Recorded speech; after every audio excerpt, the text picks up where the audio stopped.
Dagumok mga kainsan yung dalag din ay. Yan ang bilis. Maganda siguro ang lunggaan din eh. Dagumok ay. Aba.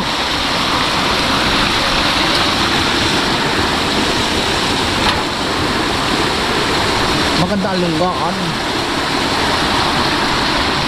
Yan ang bilis biro.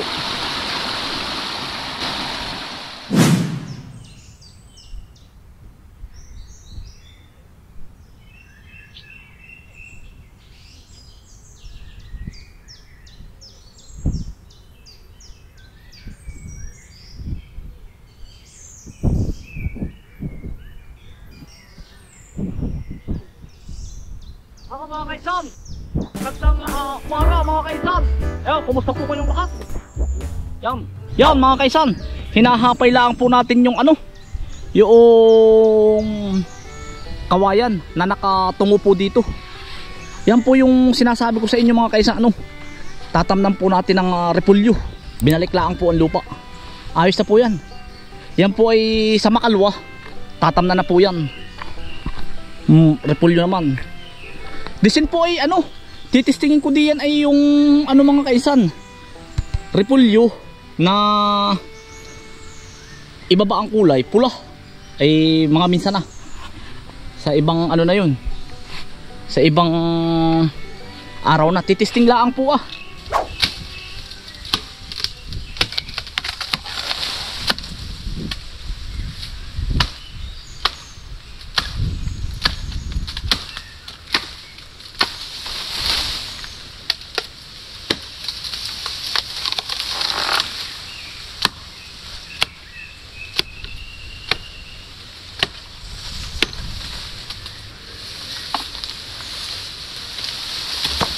Tanggal po natin itong kawayan, gawa ng nakatungo po sa gulayan ay pag po nababagsakan ng ulan, mahina po ang gulay.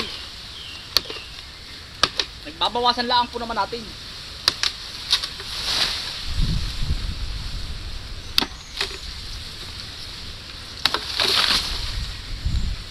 Sabi nga ay babawas-bawasan po.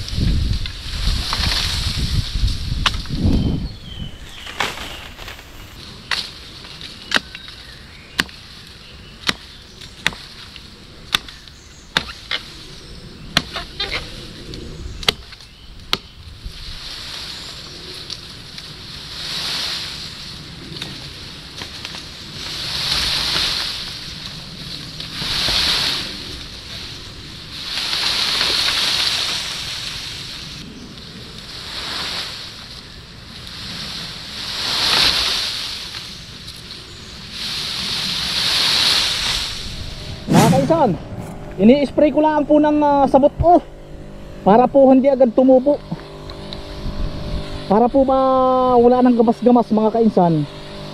Machete ang ginagamit ko. Yari na po yan, para tanim na lang po kung kailangan yan. Tatam na lang po natin ito. Yari na po are. Ibubugsok na lang po yung repulyo. Ay tapos na mga kainsan. May order naman po sa ating papaya. Ay ikukuha ko po dun ay sa kabila. Ang gusto po ay papayang Tagalog at gagamitin daw po sa sa kasalan. Gagamitin sa kasalan. Doon ko ikukuha. Marami dun papaya. Maganda po sa atsara ay ay Tagalog. Mga kainsan, purong Tagalog po ang maganda. Dahil hindi malabsak. Ay pag ang inano mo labusaw. Mga kainsan, kabulasawa ng isda din ay. Ayan ang ganda ng spot. Ari po kikautol na palayan. Ay hindi pa po yung pa po niya. Uubrahin po ata ay bukas sa makalwa. Amo mga kaisang spot po. Yan. Ang isda. Nako po. Kita ang balugbog. Tamo mga kaisan yan. Ay ang isda din yan pagkadami pong anak dalag. Ari ang pagbubulta ini utol kay namang isda ang mahuhuli. Ari ang magandang limasin mamaya. Yan ang mga bahayan po ng mga laking dalag. Mga kainsan, yan. Sabi lang sa comment, ubusin ninyo ang isda mga kainsan. Dito po ba sa amin? Wala po dito sa amin makapaglason at saka kuryente. Dito sa area po namin. Pero yung mga ibang area ay hindi nga po na nila napapangalagaan. Dito po yung kumbaga kami lang ang magkakapatid ang napasok dito. Tsaka yung amin po mga yung ibang nag-uubra. Yan. At gawa ng iba po yung kinukuryente. Ay di ang gawa namin alaga. Nako. Yan ang mga bahaya ng ng isda. Tamo mga kainsan ay.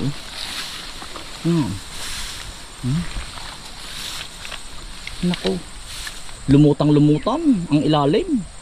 Malakumunoy. Ay nako. Kainamang habulan yan. Aray, ang lamanan mga kainsan. Ito, lamanan ito. Ito po ang lungga nito mga kainsan ito. Yan, sukabon po ang ilalim niyan. Ito. Ang lunggaan ito halalim. Yan. Yan po ay tamo po mga kainsan. Lalagyan po natin ng papaya. Tiyan mo. Ito'y mga lamanan po ito. Sukabon po ang ilalim nito. Mga sukabon. Ito po yung uka ang ilalim. Yan.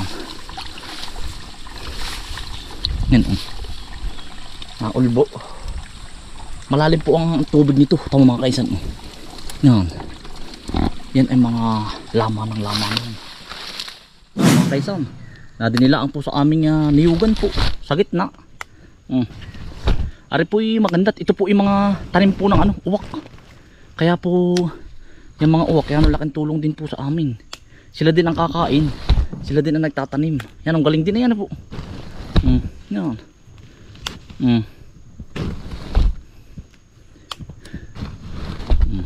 Pagkadamay. Puros Tagalog po. Mga kaisan, bukod sa atsara, ano pong masarap na luto na rin.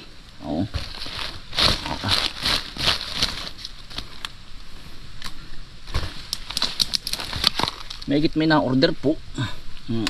Kaya lang ay pag pag medyo malayo mga kainsan, ay hindi ko na tinatanggap. Pag malayo po kayo, halimbawa kay ibang bayan, ay yan ang hirap po.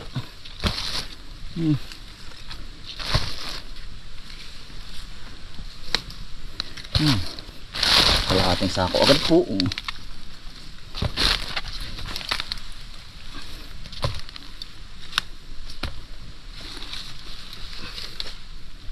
Iba mga kainsan ay nabuhol ng bagyo. Tamo mga kainsan. Yan. Pero pwede pa naman po ito. Di ba't ako mga kainsan ay maraming tanim na red lady? Pag yun ibinalintong mo ang red lady, nagiging Tagalog sa susunod. Siguro nga ba alaga sa gamot at yun ay parang hybrid na rin po. Yeah, ay talagang ganggapiranggot din. Kita na ang balugbog ng isda. Parang yan ang ganda na rin harding ari mga kainsan. Ano kaya itong hardin eh? Tamo. Yang ganda oh. Siguro pwede itong ilagay sa gilid ng palaisdaan. Tumutubo lang sa palayan oh. Maganda, damo siya pero ang ganda. Tama mga kainsan. Anong tawag po kaya na rin? Yan, tayo pinakuha pa rin ng papaya. Ayun pagkakadami. Parang magandang ilagay sa mini lake.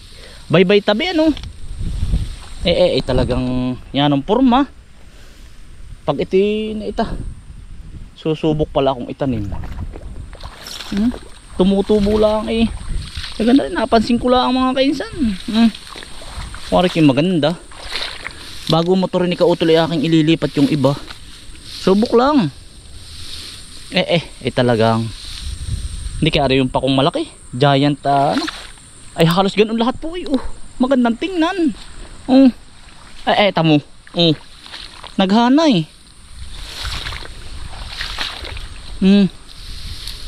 Talagang maganda. Aba, kaya lang ang mga kainsan ay pagkakatinong papaya. Kaya ako'y napapunta po din Ari naman ang na-discover natin, mga ganari. Puno. Napakadami. Yan, naipo. Ang kakauna po nito mamaya, ang mga habal-habal na po. Papakaon ko po sa habal-habal mamaya. Kaya lang ari layog. Maganda rin mga kaisan ari, layog.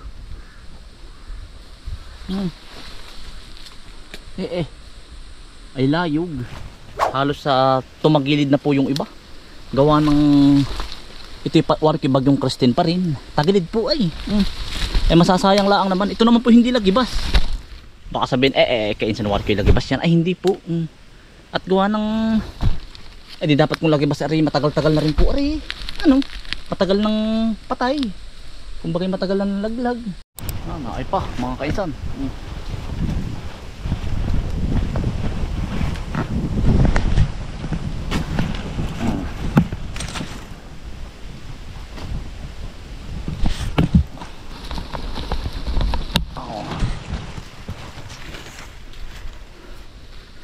Ayos na aray, wariki marami na. Gara, puso ng saging mga kainsan. Sarap bataan yan.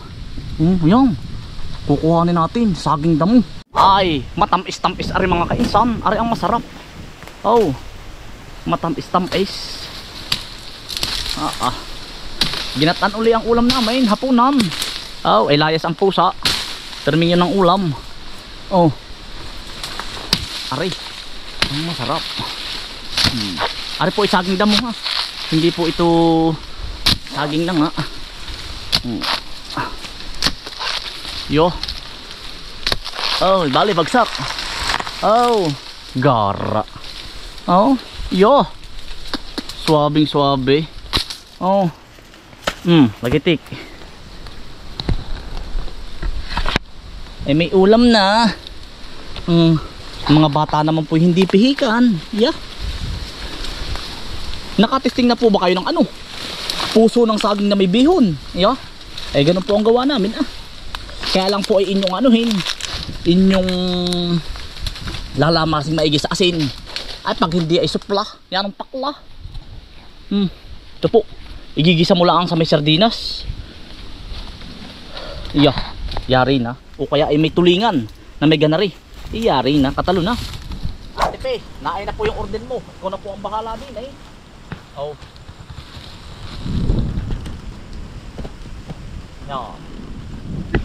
Si Brian po maghahatid sa iyo na rin. Ito na po rin, kasalan. Mga kaisan, tayo na may mag-aanak sa binyag. Mag-aanak sa kasal ulit tayo. Pizza 21. Kaya naman. Yari na po rin. 20 pesos po sa karga. May gitip pong pambili ng ulam ng inay at itay.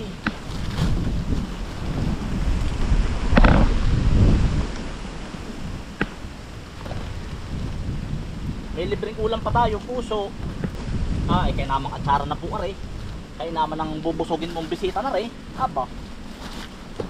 Kaya naman ang bisita ang bubusogin.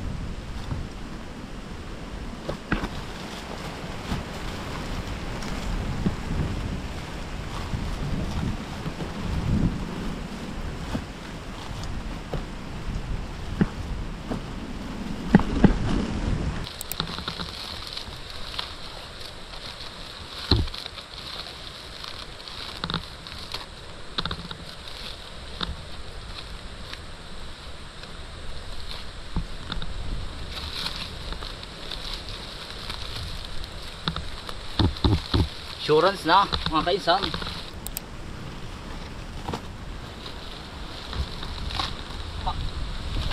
Naman din buhat mga kaisan.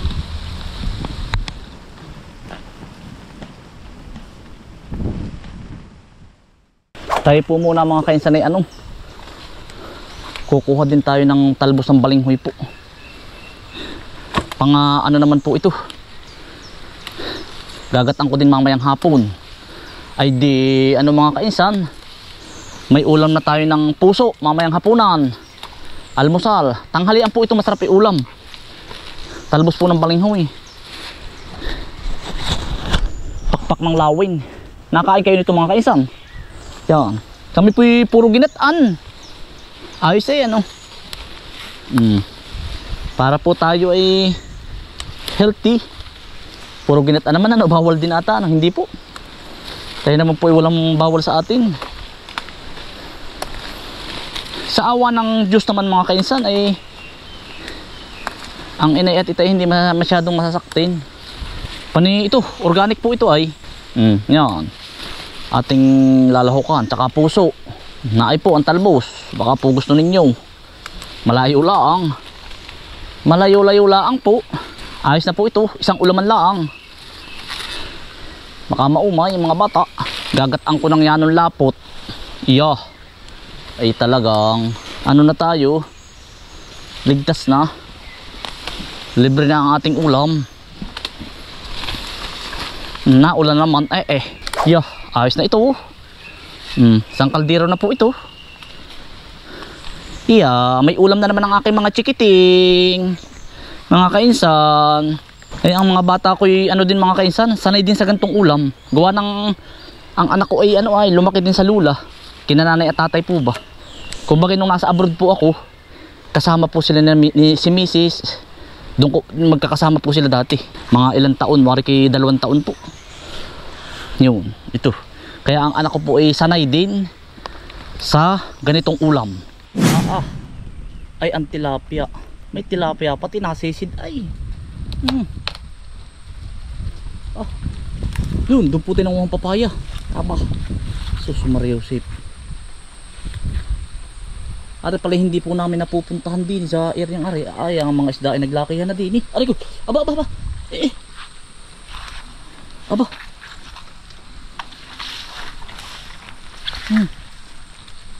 Ay palunggaan.